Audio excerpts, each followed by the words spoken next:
Thank you for joining us here for this video. We've noticed that there are a certain percentage or a high percentage of our audience haven't subscribed to our channel. If you can please click on the button to subscribe to the channel, it will help us create more content.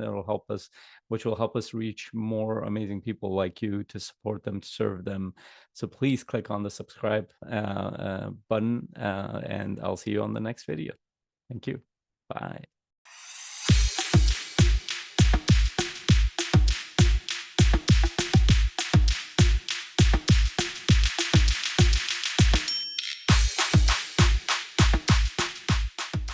To those who are looking forward to their weekend, I'm super excited to talk to you about this topic. And the topic is around, let me just turn this off, it's going to start.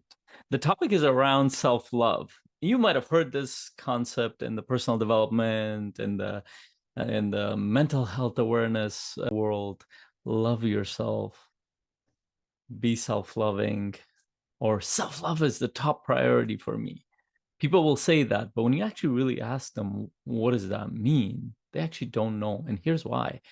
The reason why, one, most people don't know is because it's more of a poetic language. It doesn't actually mean anything in reality. For most people, it just means self-care.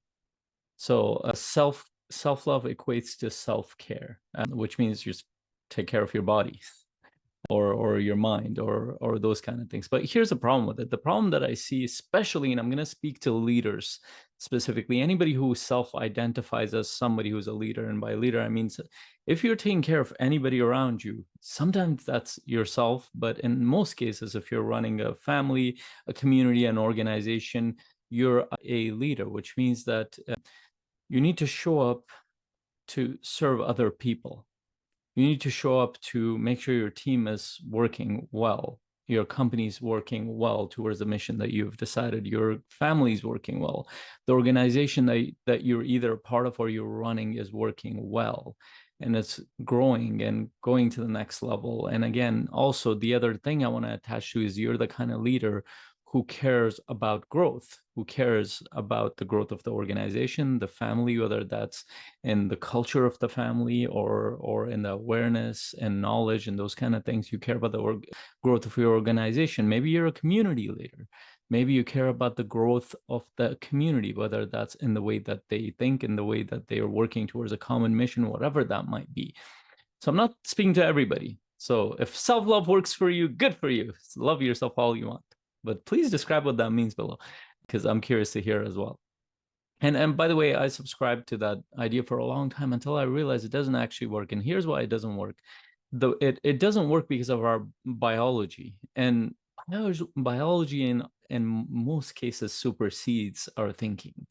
And what that means is that eventually we're hardwired to think and do certain things. For example, you can fast for a long time, but at some point your biology kicks in and you need to eat, which means that you need to put some food in your system and eat. Of course, somebody will come around and say that, well, there's an exception. There was this person in mythology who stayed hungry for 100 and something years.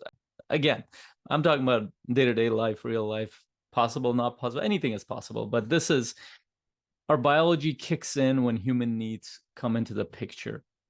And some of these needs, a lot of people don't pay attention to. One of those needs as human beings is the need for social belonging. And this is not just a good thing to have. Most people, especially in the Western world, think that they are individuals and they operate as though they are individuals, but our mind doesn't operate like that. Our brain doesn't operate like that. We look at the world with the lens of having relationships. In fact, you cannot even describe yourself without describing your relationships and your roles. I'm going to challenge you on that. Like, tell me who you are and what you do. Think about that for a minute. And here's what you're going to think. Well, my name is so-and-so. And then you're going to say, well, I do so-and-so. I am a business owner. Well, what is a business owner? Well, you serve a bunch of people. I am a father. I am a husband. What are those roles? You're supporting, serving. raising children, supporting your spouse, being with your spouse. I am a part of this group or community. I am a Christian, I'm a Muslim, whatever that is. Well, what is that? Well, you're an integrated part of a community. That means that you cannot even describe yourself outside of other people and groups and other roles that you're in. And hence, when you say self-love, your biology, your brain, your body doesn't know what the hell you mean. And I know people can be clever in this area and they can say, well, what I mean is self-care. Well, just say I want to make sure my body's taken care of so I can continue my function. Here's why it becomes important. So for most leaders, your intuitive sense is that, and this is why most people take care of others better than they take care of themselves. So why not use that intuitive process and also the way your biology is wired to take care of others to actually take care of yourself? And here's how I think about it in my own personal life. I go to the gym not because I look forward to going to the gym. Now it's kind of like that because I actually enjoy going to the gym for several reasons. I've added some things. For example, I'll listen to my audiobook or like a podcast or a lecture, so I look forward to it. But also I love the way I feel afterwards. But I didn't love that in the beginning. I had to force myself to go. So how did I do that? How did I build the initial motivation towards it, and how did I sustain it? Well, it was because of my role as a leader. I basically said, well, I'm running multiple businesses. I have a bunch of kids. I have a family. I have a community I'm around. People around me need energy from me, and here are my values. My values, and this is very important. My values as a leader, they are is that I want to be engaged in my relationships. When I'm around people, I want to interact with them. I want to connect with them. I want to support them. I want to be fully there. I want to be present, whether that's with my team, family, anybody that's around me, with my business partners, anybody that's there. I want to be there fully. I want to be energized by what I'm doing. I don't want to be drained. I don't want to be constantly exhausted. Now, of course, there are times where I'm a human being. And also there are certain circumstances. For example, we just had a new baby in our family, so I'm much more tired than usual. But even then, I make it a point to go to the gym. I make it a point to take care of myself. I make it a point to do a lot of things. Why? Because I want to make sure I show up better as a leader. Now, does that mean that I hate myself? Of course not. I love the idea of the self-love, but that's not the primary motivator for us. Primary motivators actually for human beings, especially if you're a leader, is to take care of other people first. So I leverage that more. So before I go there, well, if I don't go, the consequences of that is that I can't show up better in my meetings with my team, with my business partners. I can't show up better with my kids at the end of the day when I'm exhausted if I haven't gone to the gym. I know that because I know how my body works. Same thing with everything else that I do. I put off certain things that I do because, you know what, my family needs me, my community needs me, my business needs me. That is very important to me because it connects back to my values. Now, a lot of people might sit there and say, well, that's what people do to sacrifice. That's the thinking that gets people to sacrifice themselves for other people. I would disagree with that thought process because most people who kind of become they become the sacrificial goat in the process is that there is actually this idea that they are not paying attention to themselves. There's a lack of awareness. So I connect back to that, to awareness. From an intelligence point of view, I understand that I'm going to live a very short period of time or long. It can be contradictory. But let's say I live to be 80, 85 years, 90 years old, the normal human lifespan in the Western world. With that, barring there's an accident and other things, nobody knows how long they're going to live. But statistically speaking, let's say I live to be about 80 something years old.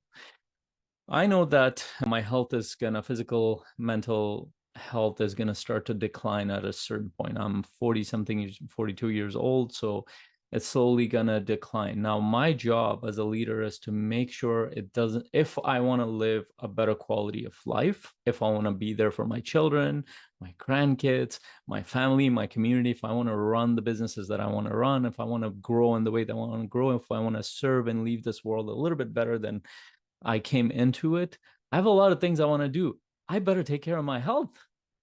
So there's an awareness around that. So I need to make sure that my physical well-being is in as best shape as I can be. So it doesn't matter what's going on. Short term, I might make some sacrifices, but long term, I want to make sure I fix that, because over time, health can decline very rapidly.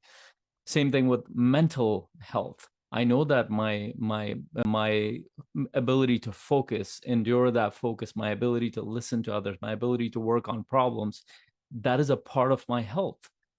If I'm not sleeping properly, if I'm not, for example, meditating, if I'm not giving myself space, if I'm not doing certain things that focus my mind, training my mind better, then that's a struggle. That's going to decline over time.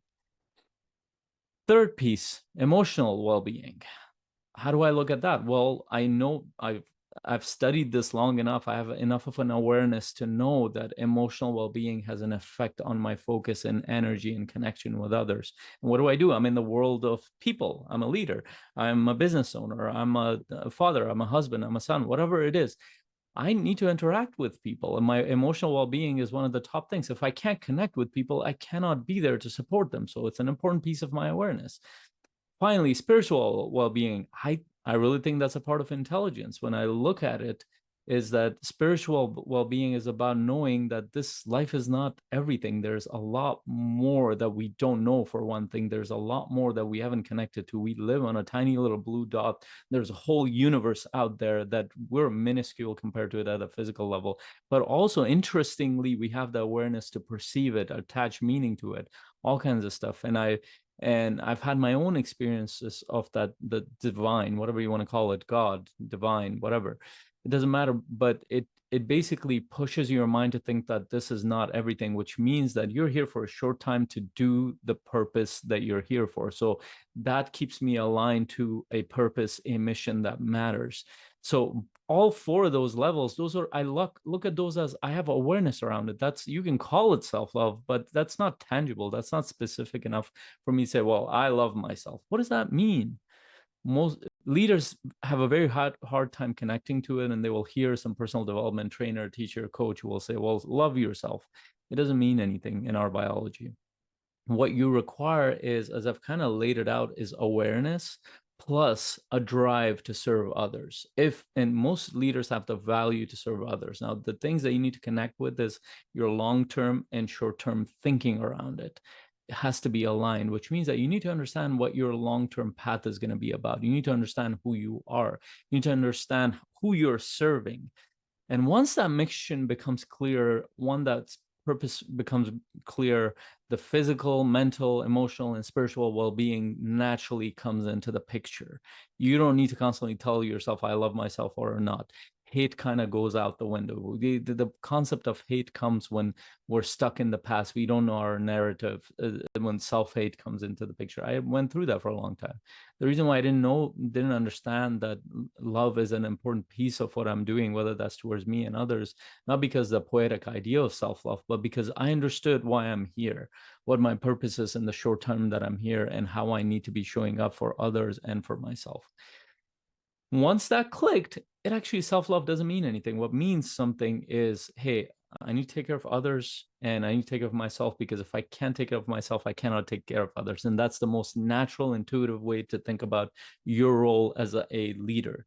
I know I kind of moved it through this frame, but I'd love to know how you look at it, how you look at what self-love is, what leadership is, and how it shows up for you, and how you navigate this world, because it's important. Because ultimately, how do you show up in your day-to-day life? For me, my sense of purpose drives me a lot of times. For me, taking care of myself drives me. For me, other people drive me. If you took away all the people around me, I'll be the most lazy, unmotivated person around you. And I know that for a fact, because I've tested that. So a lot of my motivation, a lot of my drive, a lot of the habits that I've developed is around there. So my question to you is, how do you make sense of that? How do you show up as a leader? Is self-love a thing for you? Is it not? Do you make sense of it differently? I'd love to hear from you. Also, I'm doing a workshop on leadership, and it's called Strategic Uncertainty. That's going to be next week on July 10th, I believe, Thursday at 9 a.m. Eastern. Find the link somewhere. I'm going to post it below in the comments section. It's going to help you first of all, figure out how are you going to lead in uncertain times, whether that's war, global uncertainty, uncertainty in economy, AI, whatever technologies that are coming up. How do you navigate without reacting on this path? How can you be more aligned, more long-term thinking, more strategic? How can you connect better with others as a leader? How can you show up better as a leader, no matter what the fears are, no matter what the uncertainties are? I'm going to walk you through a powerful framework where you'll be able to self-assess where you are and where you need to grow. And then you also get a chance to network with other amazing leaders. So there's potential for you to build better partners with other entrepreneurs and investors. So make sure you show up for that. I'm super excited to see you there. A link should be either in the comments below or somewhere around my social media website, wherever you're seeing this. I'm excited to see you there. Until then, hope you have an incredible day. Bye. If you enjoyed that video, make sure you click on this video or this video. It will serve you to move your growth journey forward. I'll see you in the next video.